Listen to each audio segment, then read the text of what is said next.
I'm not sure when I want that to happen. Because there's like a narrative consideration there, and there's also, do you want this talking about this on FusBus?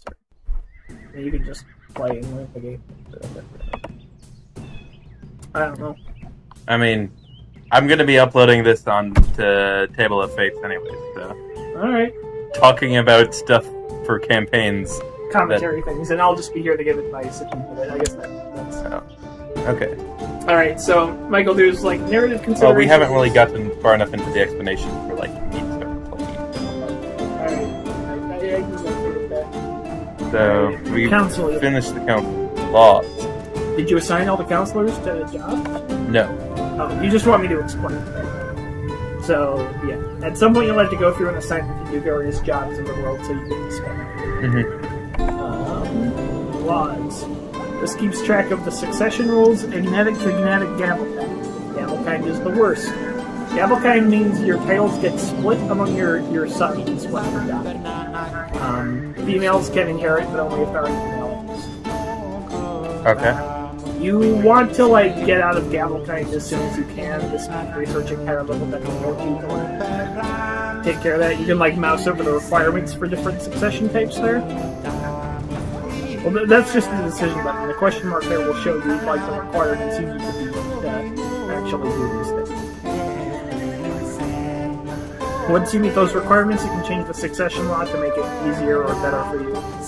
Where does it say that... Okay. Yeah. And those tooltips are your Okay. Yep. There's Realm. Crown Authority. This is an older build of the game, so it's been a while since I played with that. Or, I mean, it's not an older build. There's like DLC revamps to the system. Okay. Increasing Crown Authority means you have more control over your vassals, and I believe once you have more, like, you can mouse over to see the effects of each level. But your vassals get more upset with you the more Crown Authority you have, because it means they have less. Investiture is papal or free. Papal means the Pope decides what bishop takes control of a church holding. This is a problem for you since that means he picks people who like him. So he'll have an easier time getting that dank tithe money. Free means you get to pick. And the Pope will bug you every once in a while, so you switch it. Centralization. So the more centralized, so like it's a balance between vassals and domains.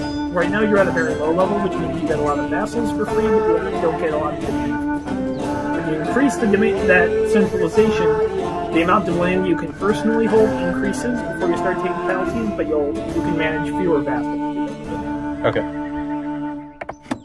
Obligations, this just keeps track of how much your vassals have to contribute to the realm. In soldiers, in taxes, etc. This also applies to cities and churches. So it just sets the level that holders of those titles are obligated. Yeah. Technology. Each of those tech levels gives passive bonuses to an area of your country's, effectiveness. Okay. Technology will also spread province to province. You can research it by assigning high stat level courtiers to do research things, and you'll just eventually build up a bonus there. You can see in like the castle infrastructure how that next level is partially filled in. Mm-hmm. This means that people in your kingdom have heard techniques, they have a partial understanding, so it'll be cheaper in tech points to upgrade that. Okay. Alright, next tab is military. Alright, this keeps track of your levies. Up here is the important stuff. It shows you how many levies you have raised, how many levies you can raise, and how many levies you have total. Raised, unraised. So if you raise a bunch of levies, and then this number goes to 0, this number goes to 4,000, whatever.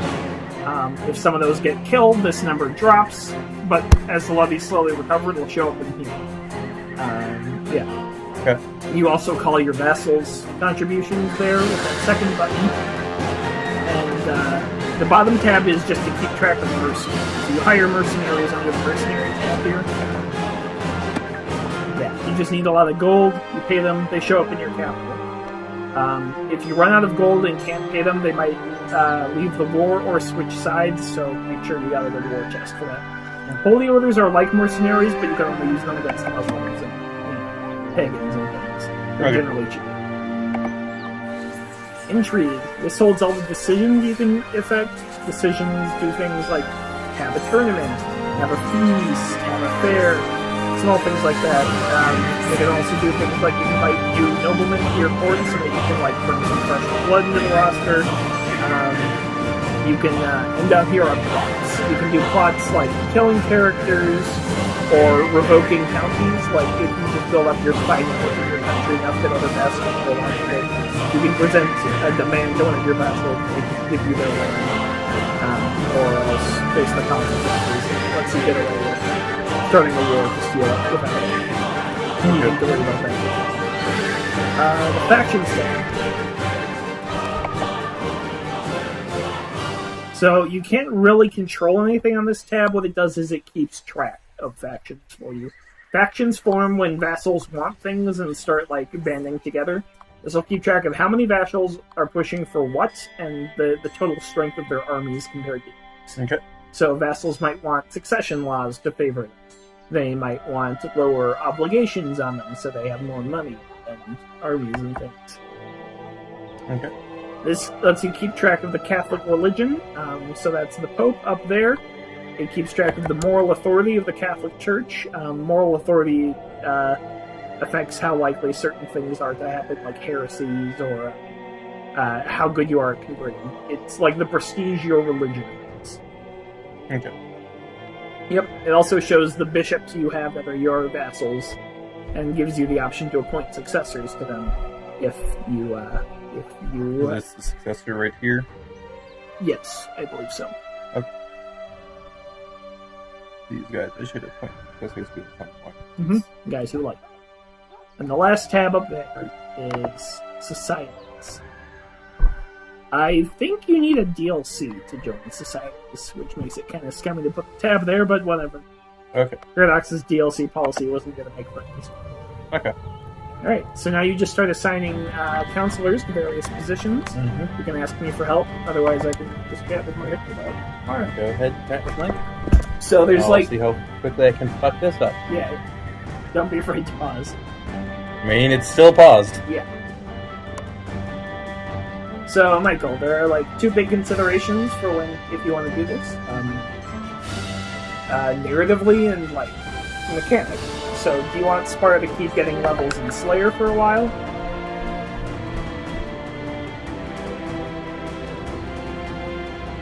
Well, mostly this is coming from a narrative perspective. Yeah. I love playing Slayer.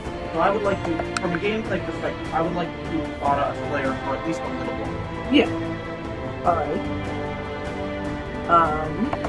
And do you want the redemption arc to end with him becoming a paladin, or do you find giving some a possible redemption arc?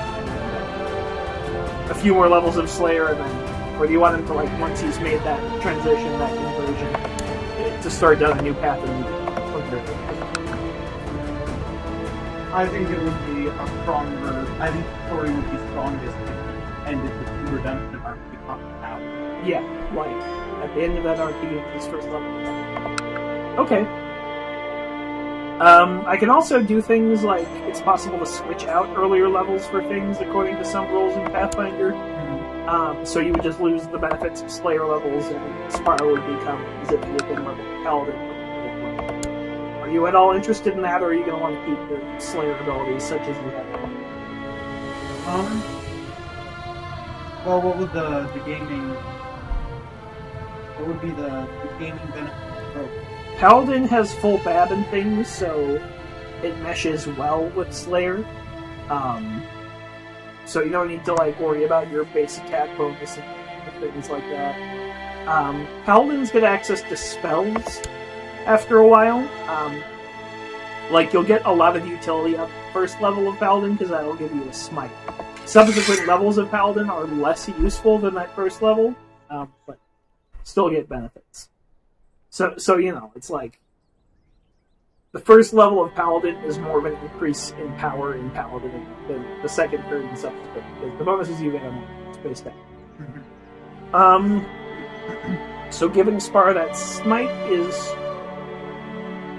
Yeah, so I could see the argument of just, keeping as many Slayer levels as you earned at the time and adding Paladin on top of that. You're not going to use study target and smite. Yes, and those stacking. The counter argument would be that a Paladin gets spells, and the spell level you can cast depends on the level. Paladins aren't mainly casters, it's sort of like just a side effect thing. So it wouldn't be an integral part of any Paladin build to begin with, but you could say that it's optimal to have as many Paladin levels as possible because that'll get you the better spell.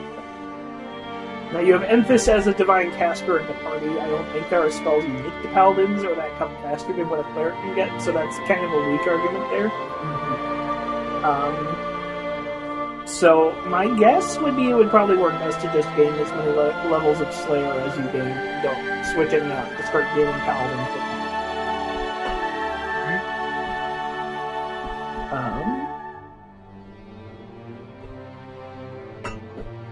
Alright, so narratively speaking, how long do you want Spara's redemption to take? Well, to be honest with you, I think it should take a while. Yeah. We've discussed this before, but Spara is not only a person who doesn't want redemption right now, but isn't really a person who knows how to ask for it. Okay. Quick question. I was thinking I should appoint a new marshal since this guy don't like me. This is how much they like me. Where does it say how good they are at the job? Yeah, under that martial category. Okay. Yeah, I guess I misinterpreted something you wrote somewhere about Spara craving redemption but not really understanding how to get it. I mean, the bobbing for salvation thing. Yeah, I guess I should say that Sparta does not currently Sparta doesn't have a super comprehensive understanding of what redemption is. Mm-hmm. He probably wants that on a really deep psychological level. But I don't think he even knows really how to. I guess I'd ask what he craves it for. Like, does he have any attraction to the idea of good as a cosmic thing, or does he just want to be loved and not live in a world of violence where everyone's out for themselves? I think primarily the technical. Yeah. So, Pelor and other good gods, they can definitely offer that to him, but they're also going to try and make him understand why good matters from an ideological perspective. So, Spara coming to an understanding of that will take a while. There's also the thing that I think Spara, as much as he might deep down crave, positive connections with people, he's still kind of a sociopath. That's true.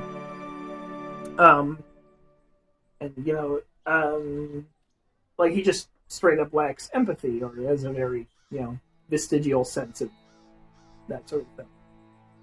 Probably in large part due to his inheritance. Now, a god could just sort of transplant him a conscience, to put it that way. Pelor can physically or metaphysically reach into Spara's soul and give him that. But, that's emotions he won't know how to cope with. We could also take this perspective that Spara, through, conscious effort to decide to be more caring, will cultivate empathy over time. But I think that would be kind of difficult to explain or understand for Spara as a character because of how removed he is from that. I guess maybe he could come to an understanding that he's not going to have that love, safety, and connection that he craves if he doesn't accept empathy or generate empathy for others within himself. And he might consciously choose to cultivate it because of that, but I feel like Spara's heritage means he's not going to suddenly have his own natural conscience telling him not to do certain things. And not that it's impossible to be good without a sense of empathy, but Spara isn't attracted to the idea of good as an abstract. He's attracted to the idea of love and connection, which isn't necessarily good. Like, I think there are monstrously evil people who care a lot about their family and do monstrously things because they care about their family. So if you want Spara to become good, he should probably get a conscience at some point, or else develop an abstract attachment to the idea of good. And for developing a sense of empathy, we could do like the slowly reigniting like some ember that his upbringing and his nature sort of suppressed. I almost feel like it's kind of more interesting, like he that he was born without that part of his psyche, like that's just the demonic heritage had that influence over his soul. Like he just fundamentally has no sense. Yeah, it's not atrophied, it's not weak, it's just he doesn't have that. He never had that. And then at some point, Spara can maybe willingly, maybe unwillingly, as like a curse from a god, be like just have one grafted onto his soul as like a psychic violation, and then suddenly he has to deal with emotions of guilt and sympathy and things like that. And like he's like, this is horrible. Sympathy from the devil. Sympathy from the devil, yes. This can happen if, like, he's like telling Taylor, look, I don't want to go to the abyss. I know what kind of people go there. I don't want to be alone, and I know I'm not really happy right now. And there's a thing that I know I want, but I can't really understand it, and I can't really get it. And you give me, if you're saying you can help me be happy. Taylor, but that gives him an empathy. And that, I think, makes sense for Spar as a character. He's still going to, like, wrestle with it for a while, because it's not going to be pleasant. It's not going to have a moral compass dumped up with it like that. Do you have any thoughts on that? How would you want Spar to become empathetic if we're going the empathy route, as opposed to like the weird sort of sociopath? I don't know. I do kind of love the idea of like a hero, like a paladin, like Oath of Redemption style, who is like a genuine sociopath. Yeah, that's sort of a charming concept to me. Like, I'm good because it's my principles, and I stick to the principles for. Like they have this idea of the good, this commitment towards the good. They don't feel pain when other people hurt. They don't feel pleasure when other people hurt. It's a very distinct thing to them. So we could do that, or I could just realize that he likes good as a concept so much, or like coming to like it, so that even if he is interpersonally still, and this could be very useful to him in his job as a paladin, because he can see a huge amount of suffering and it's not going to break him.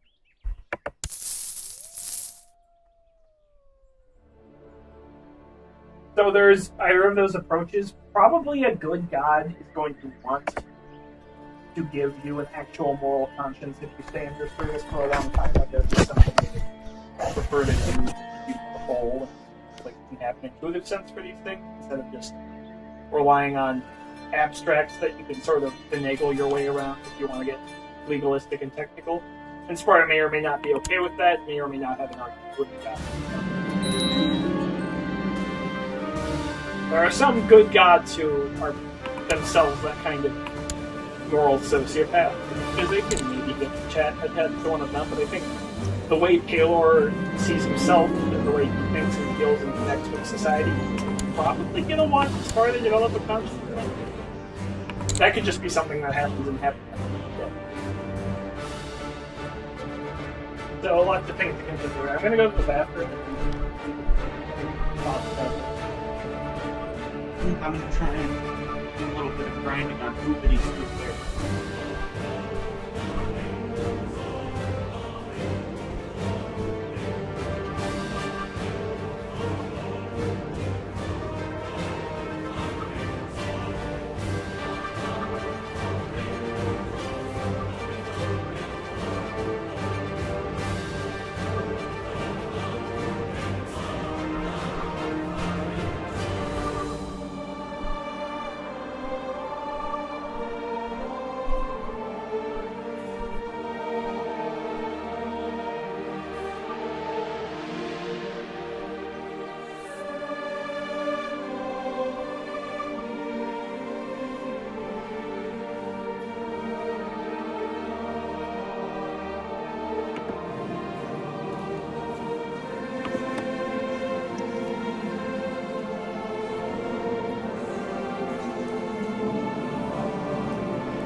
What's up?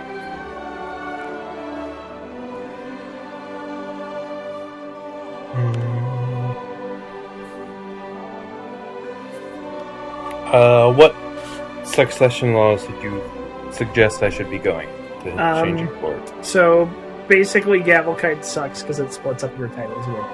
Mm-hmm. Any succession law that doesn't do that is better than Gavelkind in my opinion. Otherwise, all right. So let me see here. Elective Gavelkind is even worse because it's not even your son. They just pick someone and there's an election between counts in here. Okay. So that sucks. Primogeniture is what you are familiar with as far as yeah. That's useful because you can control the upbringing of your child to an extent. You have more control over that. So it's probably the most common one people go for. Seniority, I think, is a little easier to get. There are less requirements on what legal standing your kingdom has to have before you get seniority. It also has the benefit of seniority means that the oldest living member of your dynasty inherits. So it's really hard to get in a situation where you'll have living dynasty members, but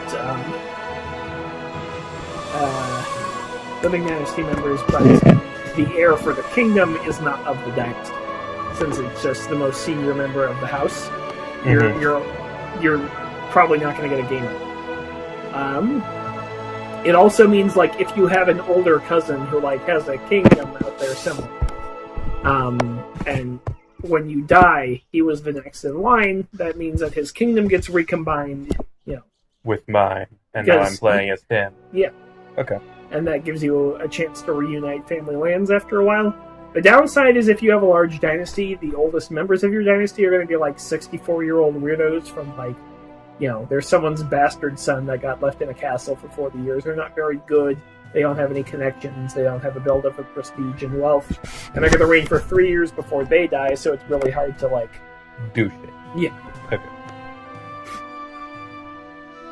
Elective monarchy is it's not even your son's, so someone else in the kingdom could get your title.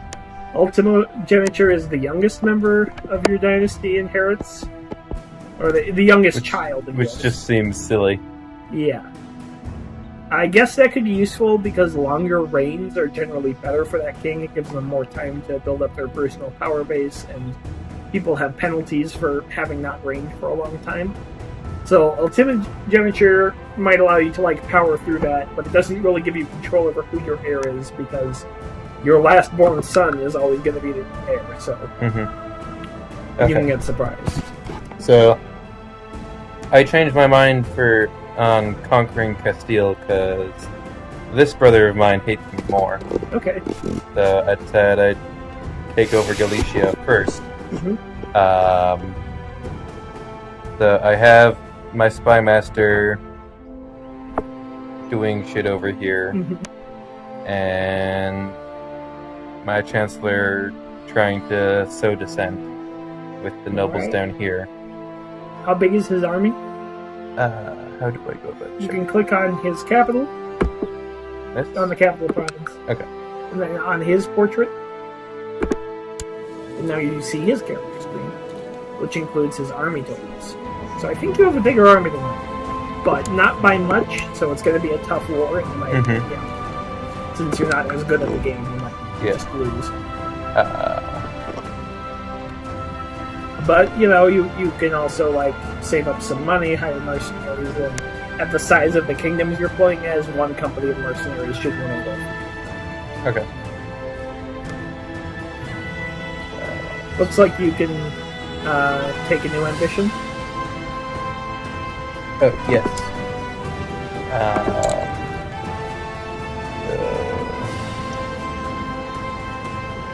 Seems like probably one of these two would be the easiest to go next. It gives you a boost of ability like that with 3 stuff.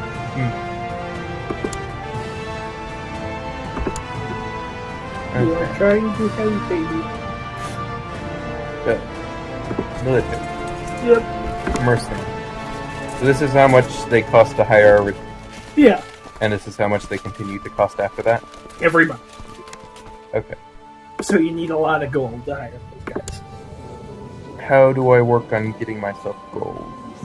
Gold steadily accumulates from like the territories you control. Taxes are paid to you. It shows your monthly balance there, so you'll gain 5 gold. Okay. You can also do things like take out a loan from Jewish merchants. Your temple vassals are going to be upset with you if you have a loan out from the Jews, because it's the Middle Ages and loans and the Jews. But it's usually worth it for that 300 gold. You can take out a loan and then kick the Jews out, but that does bad things for your kingdom economically, so I don't really do that that often. Okay. Let's keep that going.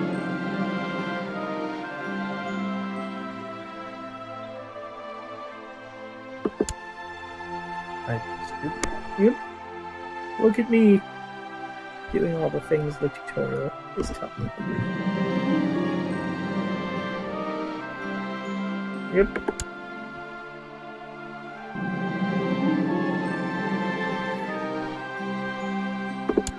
And since your wife shut up, you'll notice that you have more counties that you can have.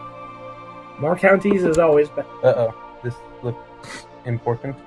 Looks like they're at war with someone. You can click on the province. Okay. Let's also go up here. You know which county your wife is in charge of? You might not have Fog of War lifted. You can right-click on her character screen. Oh, she's strong. Not strong. Right-click. Right-click on her. And there's tiny little icons at the top there. Go to location. Alright, so that's the county she's in charge of. Okay. A verdant and lush part of Spain's new empire. So I just can't do anything over here because I don't have enough. No, you don't. You don't have Fog of War because it's not your land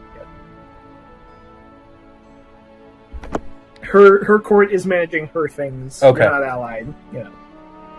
Okay, got it. Because she is your queen, but she's still a countess in her own right. Okay, so basically... The land isn't yours, but it will be your son's if you and her have a son. Okay. Yeah, and she has a mild dislike of you because your personalities don't jive just right. But you can give her gifts or do events to raise that. Okay.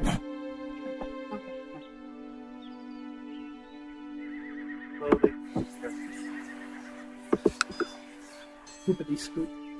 So yeah, you can click on Castile and then go to the king. Oh, that's your brother. He's your heir. So if you died right now, you'd become him. Okay. You can click on this page, and there should be a flag right here about... Oh yeah, he's at war. See in the diplomacy thing? The little shield he's next to it, that means he's at war with someone. He's at war with the Hooded Emirate. He's doing a holy war for Aragon. So when you border Muslims, you can say, Deus Vult, and just march in there, take all the titles in a specific region from them, and then you just get that. Good way to get a lot of land. The problem is other Muslims nearby get to join that war, and they probably will because they don't want to be slowly wiped out. Okay. So- Where is he attacking? He's attacking Hooded. Here? Yes.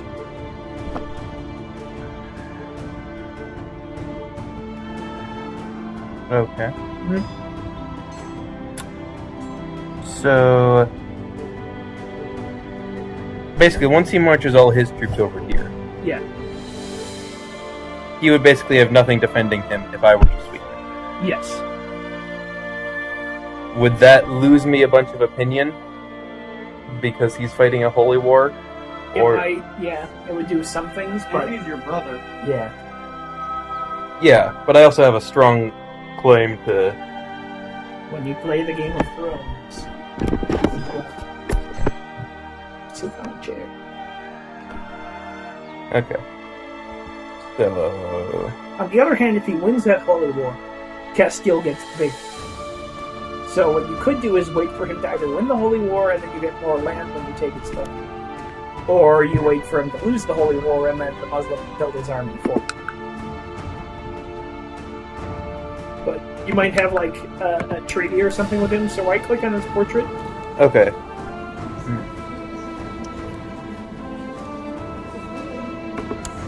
If you right-click on his portrait, you go to Declare War. That won't declare war on him yet, but it'll bring up the screen where you can check what will happen. Alright, so you have a few causes belly, so click Castile. Don't click send yet. That would be bad, but yeah, just you want to claim Castile for yourself. Yes. So you can click that. And it'll list possible people who will join up there. If you mouse over the Claim Castile button, it'll tell you what'll happen. So sometimes there are effects when you declare war. Looks like you wouldn't suffer any negative consequences with this declaration. So this could be a good time to get him. You could wait until just after he's done and like mop up his troops quick. One thing is you can't declare. Yeah, there's the Wikipedia button. Yeah, it shows you the historical people these characters are based on. Okay. Yeah. His goal is to amass wealth. Yep. He does not have an heir. Nope. If he had an unfortunate accident right now, you would get the king. Yes. Or just in general, I could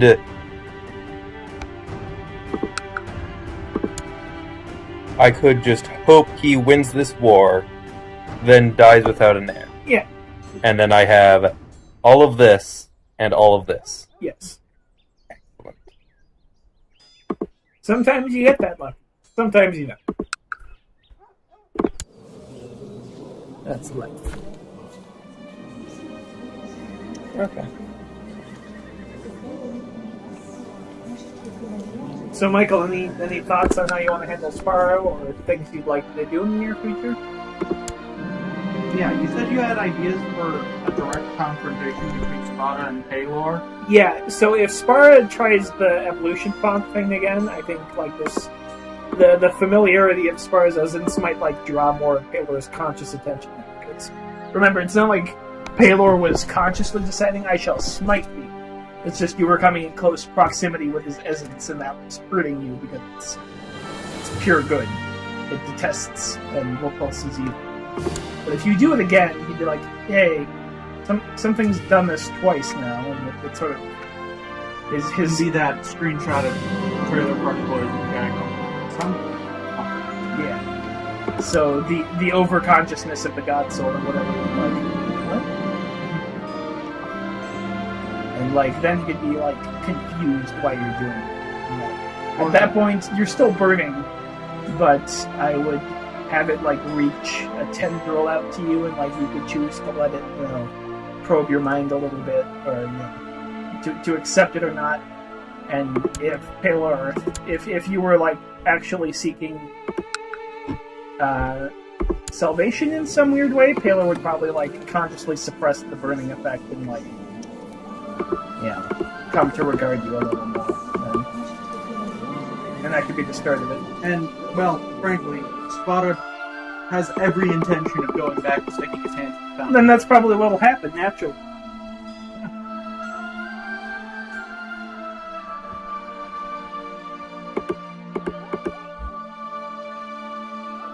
The priest at the cathedral is probably going to like sort of see you as promising young man at that point. And instead of, why is this grease fire waiting to happen and mucking up our floor? Mm-hmm. How do I make him like?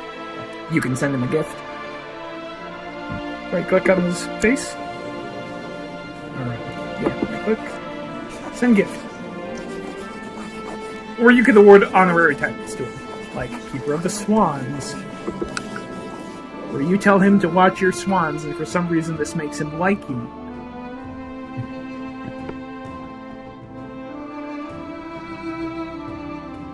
There are only so many of those titles you can give a character before they're like, I have enough jobs. That's a good way to get some free opinion points so you don't have to blow a lot of gold.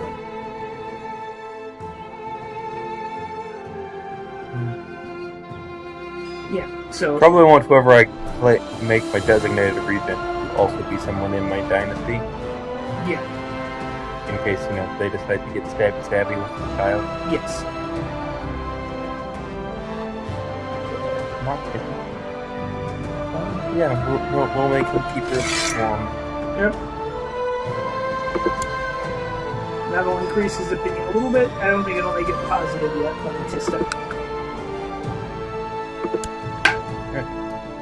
Yeah, so the priest is probably going to see that you have potential and that you are on some level sincere, and he would start coaching you through the process in a more personal and direct manner.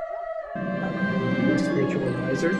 Also, at some point, probably worth considering, Spar's ancestor might become vaguely aware of this, and he's probably going to have things to say about it. Are you saying that I might actually get to confront the fucking Babao that... Yeah. Depending on when it happens and how it happens, could be you versus the Babao. Like... Is there any way for me to see more of what's going on with this war here? Not really, as far as I know. Okay. You can post a council member there and see how, your fog of war extends. Or the lack of fog. Okay. The clear of peace.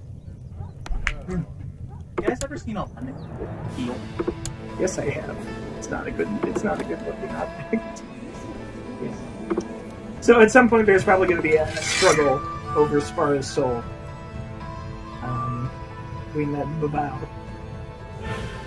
And depending on how that turns out is going to depend mostly on Spar. But the ancestor's not going to take that lightly.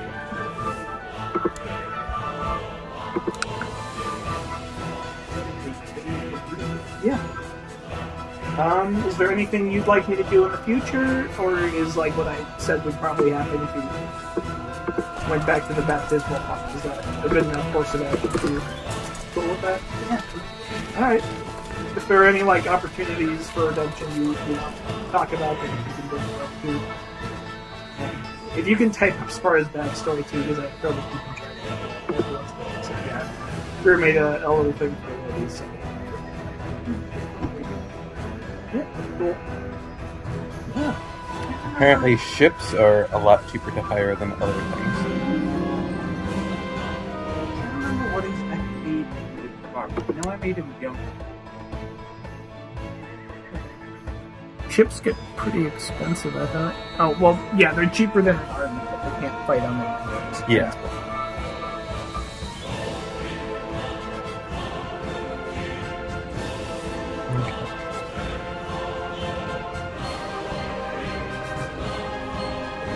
It would take too much longer. Cheap.